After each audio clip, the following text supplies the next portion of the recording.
Jérôme, on est avec toi et on va parler de colombophilie.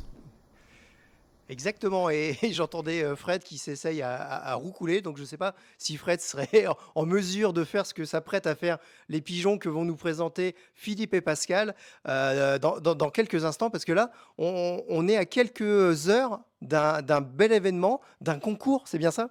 D'un concours qui va se dérouler sur Rodez. D'abord, bonjour à tous. Voilà, les pigeons ils sont prêts pour Rodez.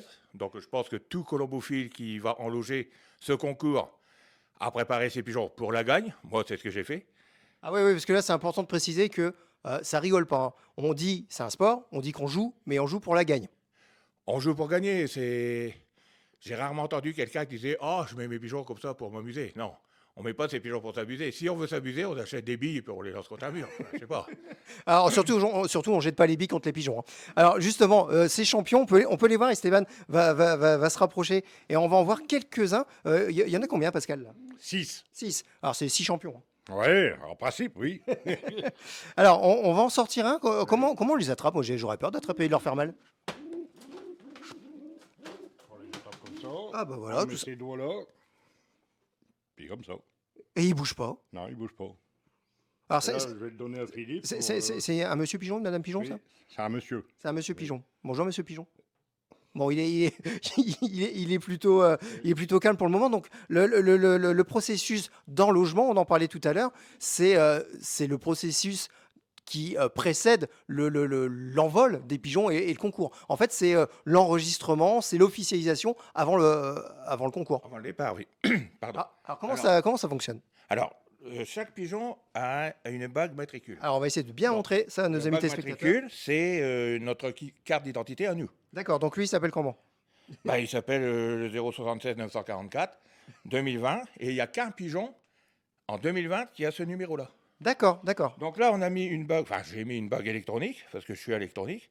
Donc cette bague-là, c'est une puce qu'on met là, dans le sabot. Alors, attention, alors là, on va le biper. C'est un peu comme à la caisse, hein. Et là, ça va biper et ça va s'enregistrer sur mon appareil. Et après, je le mets dans la boîte Securitas. On appelle ça une boîte Securitas parce qu'on en met 5. D'accord. 5 par boîte. Après, on les fait passer. Comme ça, ils rentrent 5 par sac. Comme ça, on a un contre-rond. Parce que là, je crois que c'est 20.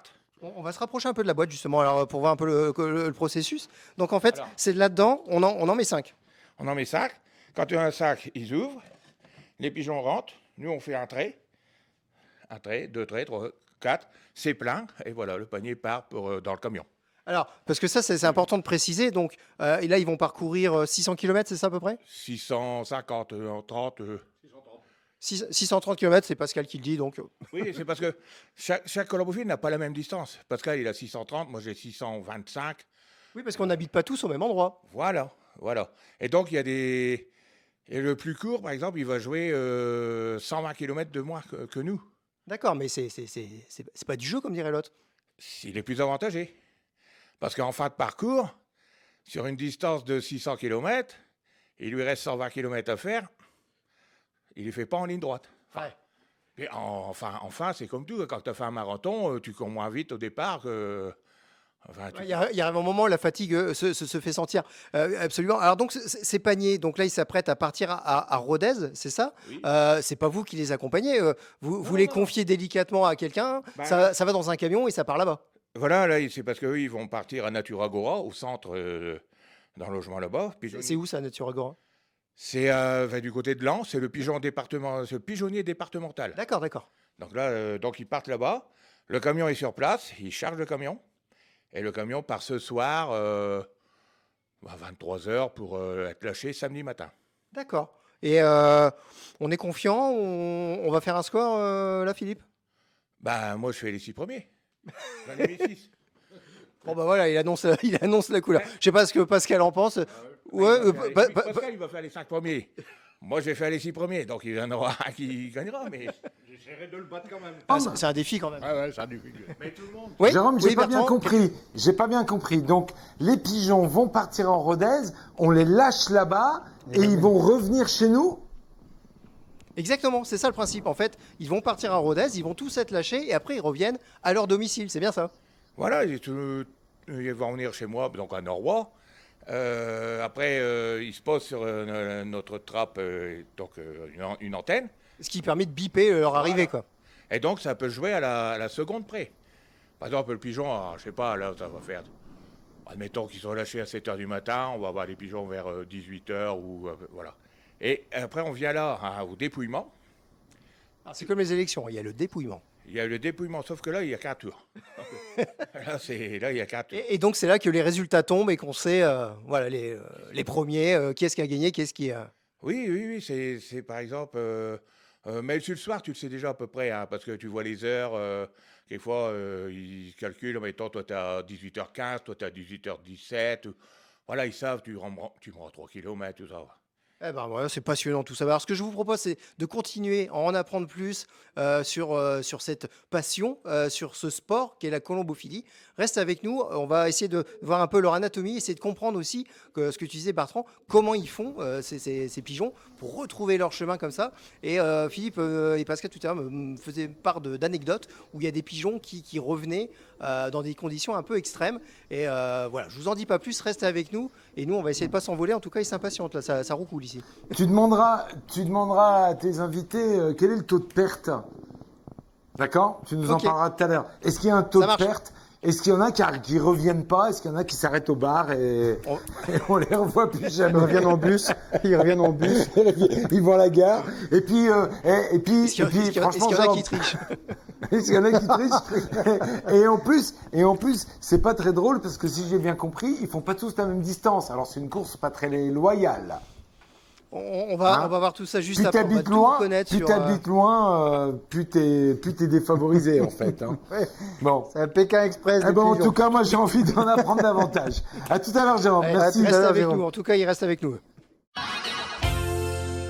On va retrouver Jérôme. Ces pigeons n'ont absolument pas besoin de satellite pour revenir à leur point de départ. Jérôme, on est avec toi. Rencontre. Non, c'est pas, Ah, hein, pardon. Il y en a- C'est pas Jérôme. Jérôme, il est là. Voilà, il est là. Ah, voilà. Et voilà. Qu'est-ce que tu et fais voilà, et voilà. On est toujours avec les pigeons, toujours accompagné de Pascal et Philippe. Et là, on tenait à vous montrer une version plus ancienne, on va dire, de l'enregistrement. Tout à l'heure, on avait vu la version électronique. Là, on est plus une version mécanique à l'ancienne, c'est ça? Oui. Alors, en quoi ça consiste? On met un caoutchouc à la bague et puis on le met dans le panier. Je vais vous faire voir comment on fait. Alors, attention, en direct. Là, Et il dit rien. on tire et après on l'enloge. D'accord, tout simplement. Ah ouais. Et hop, il va là-dedans. Et donc, on rappelle ici, par paquet de 5. Et Ouais. après, Ouais, on ouvre et après il rentre. Il rentre tout seul. ah bah, ils connaissent le chemin tout seuls. Ah bah, combien d'années d'expérience, Colombo-Philippe Plus 79. Ça fait quelques années. Ouais. Alors, on reviendra sur le côté passion, sur le côté comment ils sont tombés dans la marmite quand ils étaient petits dans la prochaine séquence. Mais là, j'aimerais qu'on aborde... Ah oui, il y a cette machine-là aussi. Le caoutchouc. Alors, le caoutchouc, le fameux caoutchouc. Ah, c'est lourd, ce truc. Caoutchouc qu'on a mis là. Quand ils sont lâchés, quand ils reviennent à la maison, on met le caoutchouc, on tourne et ça marque l'heure, minute qui rentre. Et comme ça, c'est là qu'on valide le temps qui a été mis pour faire le parcours. Oui. Bon, c'est quoi le plus fiable? À l'ancienne, électronique? L'électronique, c'est mieux. Hein. Ouais, quand même. Mais Je peux prendre le caoutchouc, je peux tourner, tandis que là, il rentre tout seul, il est constaté tout seul. alors, le hic, c'est qu'il y a un coût. On en parlait tout à l'heure, il y a des investissements à faire. Oui. Ah oui. Ouais, l'électronique, c'est cher. Hein. Et il y a de la maintenance. Ah ouais. Il faut mettre des piles neuves. Ah ouais. Les piles, les batteries, tout. Ah ouais, mais c'est comme tout, ça se modernise. Après, c'est pas parce qu'on a l'électronique que c'est un avantage. Moi, j'ai une anecdote. On a joué à un concours de fond à ce temps-là, quand je jouais dans l'autre société, à un Alors, endroit. juste 2 secondes, on va préciser effectivement qu'il y a les courses de fond, de demi-fond et les sprints, enfin de vitesse. De vitesse, oui. Alors, les vitesses, c'est de 100 à 300. 300 à 500, c'est le demi-fond. Et 500 et plus, c'est les concours de fond. Donc là, la course mythique, c'est le Barcelone. Alors, tout à l'heure, Bertrand, tu nous posais la question au niveau de la distance. Bah voilà, tu as ta réponse. Une des courses les plus longues, la course la plus longue, ils partent de Barcelone, quoi. C'est pas à côté. Hein. Ben, c'est le lâcher international. Donc, ils appellent ça un international, Barcelone. Alors, après, il y a Pau. Pau qui arrive, là, dans l'enlogement, ben, c'est lundi. Alors lundi, c'est après tu auras Agen, Barcelone international et Barcelone en fédéral. Donc pour nous, si on n'a pas la bourse, c'est pour le mettre. Ah, parce que il faut s'inscrire, il faut débourser aussi pour s'inscrire. C'est-à-dire que si tu mets un pigeon à l'international, c'est beaucoup plus cher. Le pigeon va te coûter plus cher. Donc là, mais c'est là, à l'international, c'est avec les Français, bien sûr, les Hollandais, la Belgique, l'Allemagne, l'Angleterre, le Luxembourg. Luxembourg, C'est ils une jouent. nation de colombophile, le Luxembourg. Oui, tout à fait. Oui, et là, il y a un classement. Alors là, celui qui est premier international, bon, là, c'est comme s'il était le champion du monde, quoi. Alors, j'imagine que tout de suite, il y a un mercato. Il y en a qui viennent acheter les pigeons qui ont fini premier. Il y a des pigeons qui se vendent comme ça, cher, quand ils ont fini champion. Tu as même celui qui va faire un premier national. Tout de suite, le lendemain, il va avoir des Chinois qui vont venir chez lui pour acheter ce pigeon. Parce que là-bas en Chine, c'est un loft qu'ils font. Ils ont un grand, et ils font un loft. Et ils achètent. Ils achètent tout de suite ce pigeon. L'année dernière, je crois que notre champion, ça doit être... je crois qu'il doit être français, de mémoire. Par contre, on a eu... ici, nous, on a quand même un cador qui s'appelle Eric Vittel. Il met 80 pigeons à Barcelone. Il fait 57 prix au national. Ah oui, c'est un bon aussi. Ah, là, je pense que, voilà, quand tu vois qu'il y en a qui sont heureux de faire 5-6 prix à Sens ou à Sourdin, là, tu mets 80 pigeons à Barcelone, il en fait 57. Et voilà, mais combien d'années, combien de préparation avant? Parce que la préparation d'un pigeon... Alors, c'est la question que je voulais poser. Ça se prépare, hein. On n'improvise pas, on les met pas, on les enloge pas comme ça en disant vas-y, vole mon pigeon. Non, on peut pas. Et, normalement, il y a des personnes qui ont un programme. Ils font déjà un cahier à partir qui savent à peu près la ligne de vol. Parce que la ligne de vol est établie à partir du mois de novembre, décembre. Et ils disent tel concours pour ce groupe-là, tel concours pour ce groupe-là, tel concours. Voilà, donc c'est... Et on a tout le temps pour se préparer, pour préparer les pigeons. En préparation, tout à l'heure, on disait qu'il y a de l'alimentation. On ne donne pas juste des graines et de l'eau. Maintenant, il y a des aliments spécifiques en fonction qui vont se préparer à faire du fond, du demi-fond, etc., quoi. C'est vraiment des athlètes. C'est comme tout. C'est un gars qui va faire du vélo. Je pense que si, admettons, il va faire un parcours de 30 km, il ne va pas manger. Mais par exemple, eux, c'est. Pour se préparer pour le Tour de France, on fait attention. En gros, c'est ça. Oui, voilà. Mais nous, on a, par exemple, dans le grain, il y a des protéines. Il y a des sucres lents, il y a des céréales, voilà, puis de la boisson, c'est pas... Mais après, on a un suivi médical à nos pigeons. Tout pigeon est vacciné contre les poquettes, contre la variole, contre tout pigeon doit être vacciné. Apparemment, c'est J'imagine qu'il y a un cahier des charges assez strict avant de s'inscrire à des concours. Alors, j'ai une question justement par rapport à ces pigeons compétiteurs. Il y en a qui ne reviennent pas. Il y en a qui ne reviennent pas. Je ne sais pas si on pourra faire envoyer l'image. Parce que moi, j'en ai un qui est parti en Hollande. Oui, alors pour info, Philippe m'a envoyé une petite capture d'écran tout à l'heure avec une géolocalisation. Il y a un pigeon qui est arrivé en Hollande. Il a chopé des copains au passage et il est parti là-bas. C'est sûrement, il est parti un vendredi. Donc, ce pigeon, c'est un pigeonneau. Il avait 2 mois. Donc, il est parti là-bas et le lendemain, donc un colombophile d'ici, qui a retrouvé, parce que ce pigeon-là, contrairement à... il avait mon numéro de téléphone. Donc, il a appelé pour ça et on m'a dit, c'est le pigeon à monsieur, voilà. Donc, il m'a donné l'adresse, tout ça. Je suis rentré en communication avec lui. Alors, j'ai téléphoné, mais sa femme, elle parle un peu français. Ah, parce que j'allais dire, aux Pays-Bas, attention. Hein. Donc, j'ai demandé tout ça et il veut garder le pigeon. D'accord. Alors, pour le garder, il faut que je lui envoie le carton, ce que je vais faire. Je vais lui envoyer le carton, c'est pour ça que... Et en gros, pour faire simple, parce que il va falloir qu'on rende l'antenne avant de nous retrouver tout à l'heure, il va falloir envoyer en gros ces papiers pour qu'ils soient en règle et que le nouveau propriétaire Voilà. du pigeon en Hollande puisse à nouveau conquérir avec lui, faire des compétitions avec lui. Tant qu'il n'est pas... pour l'instant, le pigeon est toujours à moi. Si j'ai envie d'aller le rechercher, j'y vais. C'est Mais peut-être bon, pas allé si là-bas. j'y vais là comme ça, il va Ah, arriver, il va avoir 3 ans, je pense, le pigeon. Hein. Donc je vais lui envoyer le carton, ça sera plus simple. Et lui, d'après un autre copain français, Joël Pesant, pour ne pas le citer, il veut le carton. Donc il a demandé les origines, le pétigré, tout ça. Alors j'ai donné les noms et il était, il était fou parce que c'est des origines qu'ils ont par chez eux, donc en Hollande. Ah, pour ne pas citer Jan Polder et Piet de Vogel.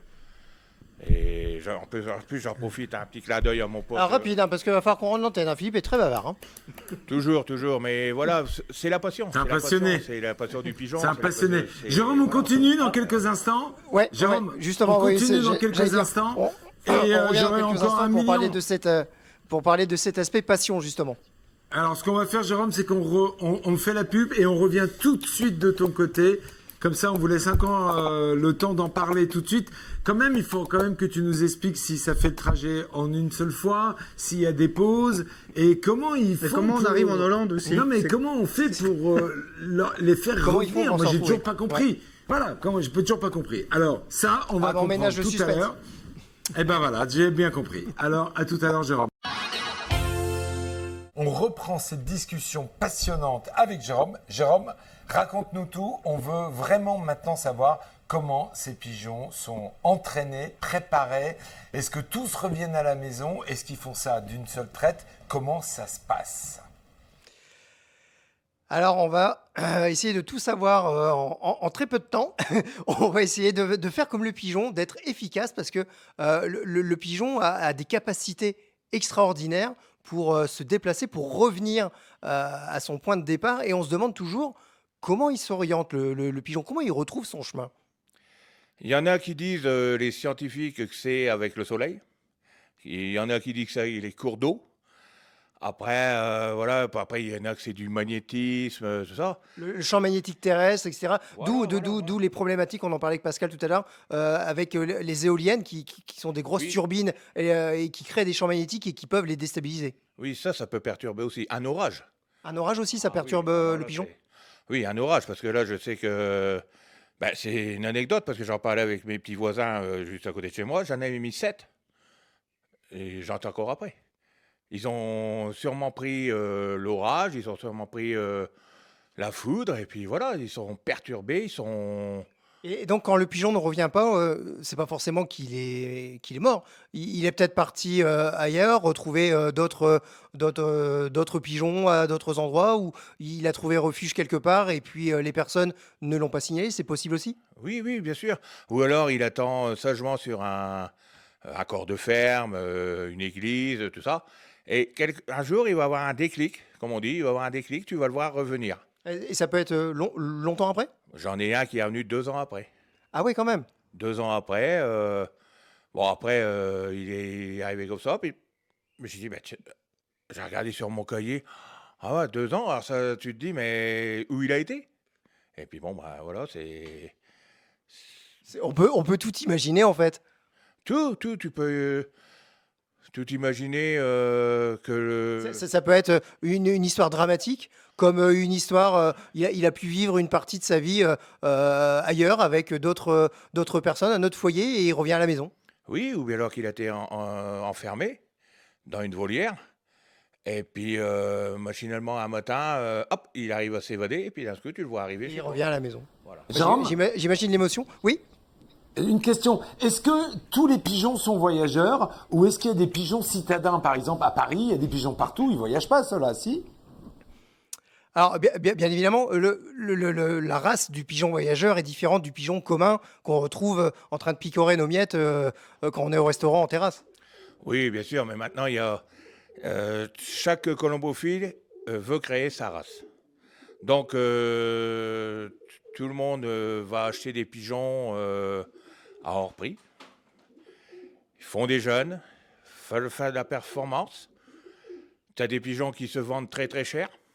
Ça peut aller monter jusqu'à des millions. Est-ce qu'un pigeon que tu achètes 1 million, il va te faire deux jeunes et que ça va être des très bons? Tu ne le sais pas. Alors, est-ce que le pigeon que tient Pascal, là, c'est un pigeon de compète, un bon champion?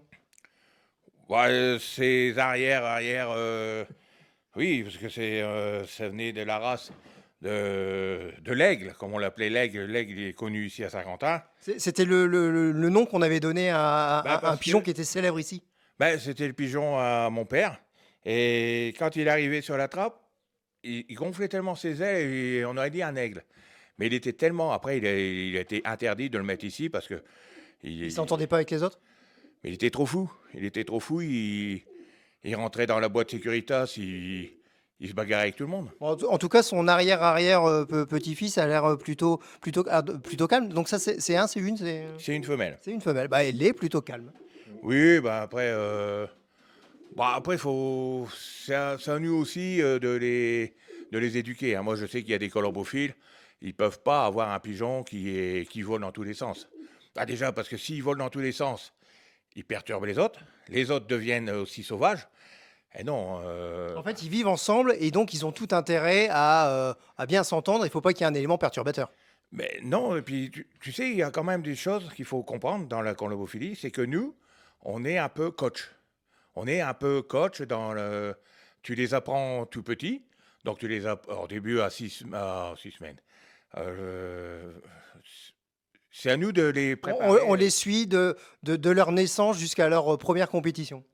Voilà, voilà. Puis aux très jeunes, tu les mets dans la boîte, puis voilà, ils s'éduquent tout seuls. C'est à toi de les éduquer. Après, comme disait un copain à moi, dès qu'ils sont dans le camion, c'est plus à nous.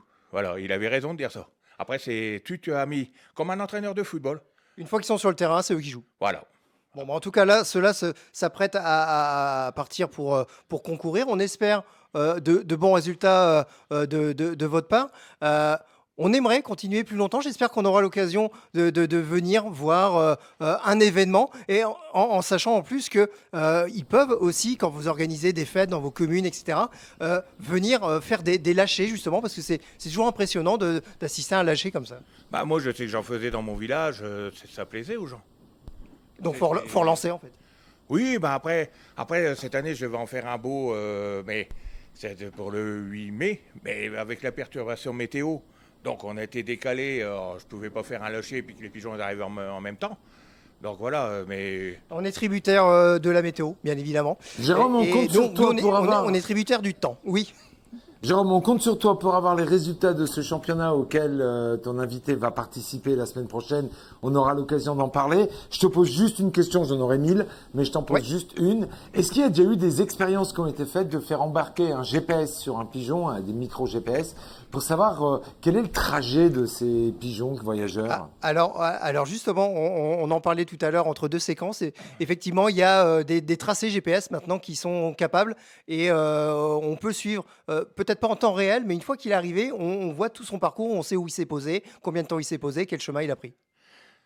il y a des bagues qui sont électroniques, comme on a vu tout à l'heure, mais il y a des bagues GPS. Donc ça, pour l'expliquer, mais à ce moment-là, pour ceux qui veulent savoir, ils tapent sur Colombophile 02. Ils verront, il y a le parcours d'un concours et on voit toute la ligne qui est tracée de chaque pigeon. Et on peut suivre minute par minute, étape par étape, quoi. Bah, le jour, le pigeon arrive chez toi, donc le monsieur, il enlève la bague GPS, il le passe dans son ordinateur, et après, il voit le parcours qu'il a fait. S'il s'est arrêté pour boire un coup, si, admettons, il s'est reposé 10 minutes, et quelquefois, il y en a même, c'est sur le concours d'Aubusson, il y en a même qui partent à l'envers. D'accord. Et au bout d'un moment, ils reviennent. Ils ont leur GPS interne qui est faussé, puis au moment ils se disent merde, j'ai pas pris la bonne direction. Oui, bah c'est ça. Parce que tu sais, un pigeon, il va aller là-bas, et puis d'un seul coup. Ça reste du vivant, ça reste un animal. Ça reste un animal. Et on peut les entraîner, mais on ne peut pas forcément tout maîtriser. En tout cas, je vous invite donc à aller sur cette page Colombophile 02, à suivre leurs aventures et pourquoi pas non plus aussi venir pousser la porte et discuter avec eux. Ils sont passionnants. oui, Et carrément. pour conclure, juste un petit clin d'œil, parce que Philippe, à côté de moi, c'est un grand fan de Johnny. Et aujourd'hui, c'est une journée particulière. Donc, il va conclure avec un très petit mot. Hein. On fait petit. Hein. Johnny, ça, Johnny. Bah voilà, on sent l'émotion en tout cas. C'est un vrai fan. Ouais, on un sent vrai fan. l'émotion. Merci de nous 80 avoir ans, il accordé. aurait eu 80 ans aujourd'hui, et forcément on pense à lui. Mais J'ai dit, on me donne l'obscurité, puis la lumière. Et voilà, ça arrive comme ça. Moi, Johnny, c'est toute ma vie. voilà, un vrai passionné, Ouais. mais Johnny et les de pigeons. colombophilie et de Johnny. En tout cas, on sent l'émotion. Merci à vous deux. Et nous, on va prendre notre envol pour retourner au bureau. Eh ben ouais, revenez, retrouvez votre chemin. Merci à tes deux invités passionnants et passionnés.